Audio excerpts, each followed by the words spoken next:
साथियों नमस्कार।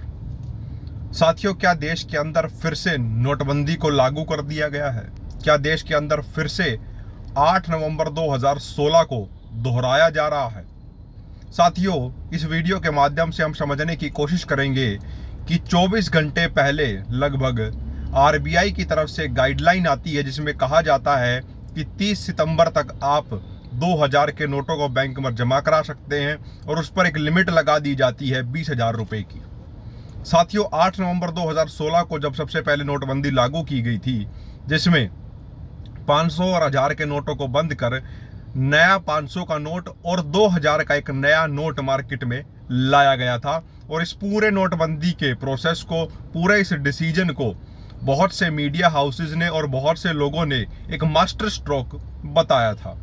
साथियों, वर्तमान के अंदर जो 2000 के नोट को लेकर आरबीआई ने गाइडलाइन दी है, इसको समझने के लिए हमें 2016 के अंदर जो नोटबंदी लागू की गई थी उसके कुछ फैक्ट्स एंड फिगर को समझना बहुत ज़्यादा ज़रूरी है, ताकि हम वर्तमान के इस निर्णय को सही तरीके से समझ सकें और किस परिदृश्य में ये काम किया गया है उसको हम परख सकें और ज़मीनी हकीकत नोटबंदी की हम जान सकें।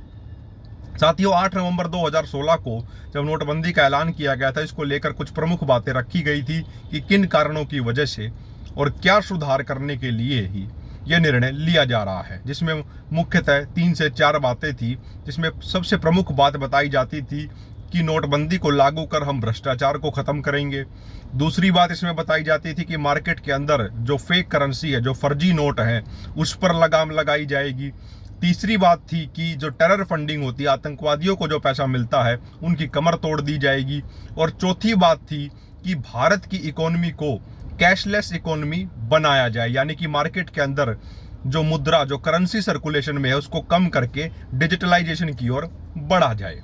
साथियों, इन सारे चारों पॉइंट्स को हम तथ्यों के साथ समझने की कोशिश करते हैं कि जमीन पर चारों में से क्या क्या हुआ।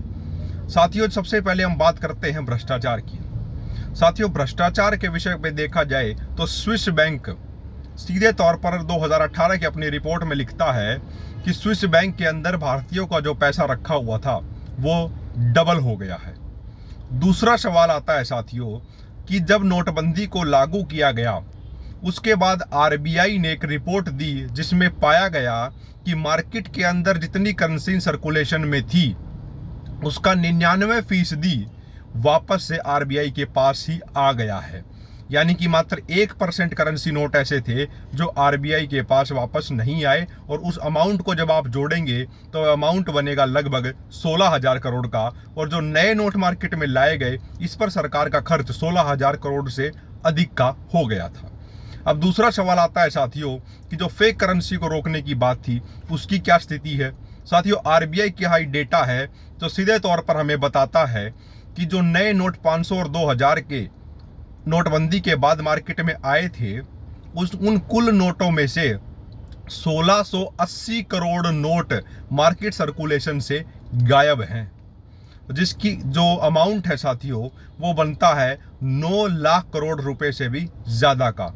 और 500 और 2000 के नोटों में जब आप 1680 करोड़ के उन गायब नोटों को तोड़ेंगे तो पाएंगे 54 करोड़ नोट 2000 के हैं जो मार्केट सर्कुलेशन से गायब हैं।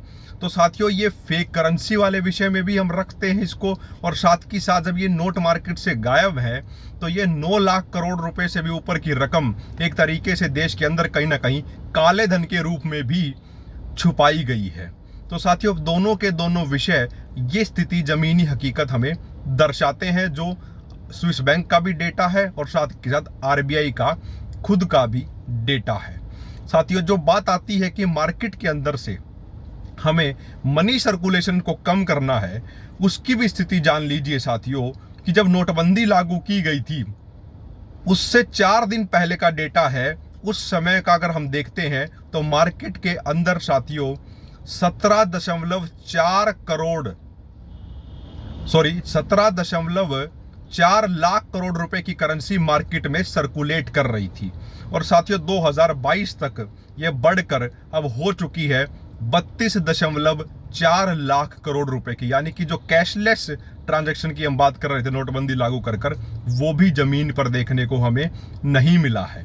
हाँ, इतना जरूर हुआ है साथियों कि जो डिजिटल ट्रांजैक्शन है वो भी देश के अंदर बढ़ी है, लेकिन किसी भी दृष्टि से हमें यह देखने को नहीं मिल रहा है कि कैशलेस इकोनॉमी यानी कि जो करेंसी है मार्केट के अंदर उसका यूज कम हुआ हो। साथियों, अब इसमें एक बड़ा ही महत्वपूर्ण सवाल आता है कि अगर हम जो नोट मार्केट से गायब हैं उसी को आधार बनाकर काले धन के विषय को समझने की कोशिश करें, भ्रष्टाचार को समझने की कोशिश करें, तो उन 1680 जो नोट गायब हैं अगर उससे कंपैरिजन करके देखें हम तो 500 की नोट की करेंसी में काला धन ज्यादा छुपा हुआ है, जो क्योंकि 54 करोड़ नोट जो 2000 के गायब है उसकी जो वैल्यू बनती है वो लगभग 1 लाख करोड़ रुपए के आसपास बनती है।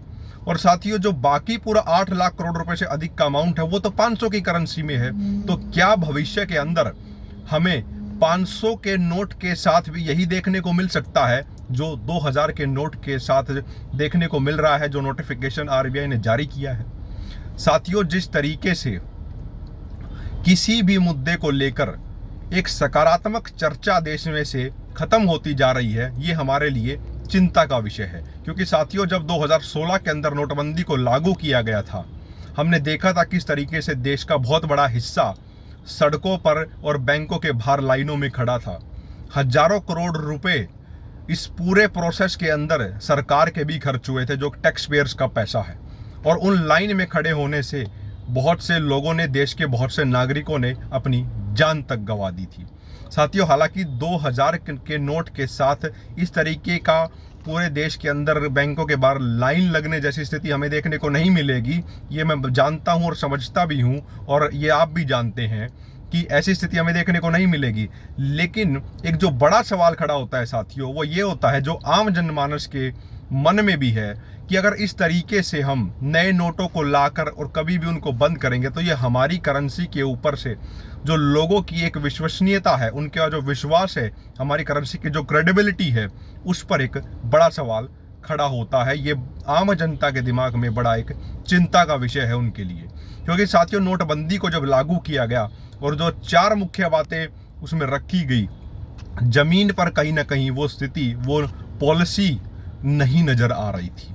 क्योंकि हमने देखा है कि आतंकवाद का भी जो विषय है साथियों, लगातार जितने भी हमारे संवेदनशील इलाके हैं वहां पर इस प्रकार की घटनाएं, हमारे जवानों की शहादत लगातार हो रही है। और जो बाकी पैमाने भी हमने देखे वो भी जमीन पर नहीं नजर आ रहे हैं। इसलिए जो ये निर्णय हुआ है इस पर हमें विचार करने की जरूरत है साथियों, और एक सकारात्मक चर्चा देश के अंदर होने की जरूरत है कि क्या भविष्य के अंदर 500 का नोट भी इसी तरीके से मार्केट से जा सकता है, और देश के अंदर जो सबसे बड़ा नोट होगा क्या वो सिर्फ 100 रुपए का ही होगा। साथियों, अगर आपको ये इन्फॉर्मेशन अच्छी लगी हो तो वीडियो को ज़्यादा से ज़्यादा शेयर करें, कमेंट सेक्शन में अपना फीडबैक ज़रूर दें। आपने हमें सुना, उसके लिए बहुत बहुत धन्यवाद। जय हिंद।